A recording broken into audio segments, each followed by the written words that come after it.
நீங்கள் பல்வேறு கவிதைகளை எழுதியிருக்கீங்க. நிறைய கவிதைகள்லாம் உங்களோடது ரசிக்கக்கூடியதாக இருந்திருக்கு.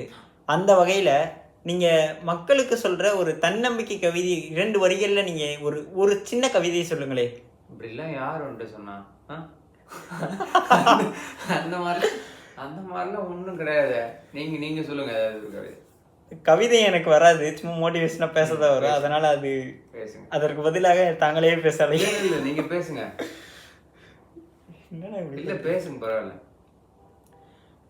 இழந்த தருணங்களை எண்ணி அழுவதை விட இருக்கும் தருணங்களை மற்றவர்களை வைத்து அன்பால் நிறைப்பதே வாழ்க்கை அப்படின்னு சொல்லி நான் நம்புகிறேன். அன்பு அப்படிங்கிறதோட மீனிங் நம்பிக்கை. ஒருத்தருக்கு ஒருத்தர் அன்பு செலுத்தினா மட்டும்தான் வாழ்க்கையில் அடுத்த கட்டத்துக்கு செல்ல முடியும். அந்த அன்பு இல்லைன்னா வாழ்க்கை ஒன்றுமே இல்லை. அதனால் உங்களை சுற்றி உள்ளவர்கள் ஒவ்வொருடமும் அன்போடு நடந்து கொண்டால் அதுவே ஒவ்வொருவருக்குமான தன்னம்பிக்கையாக அமையும்.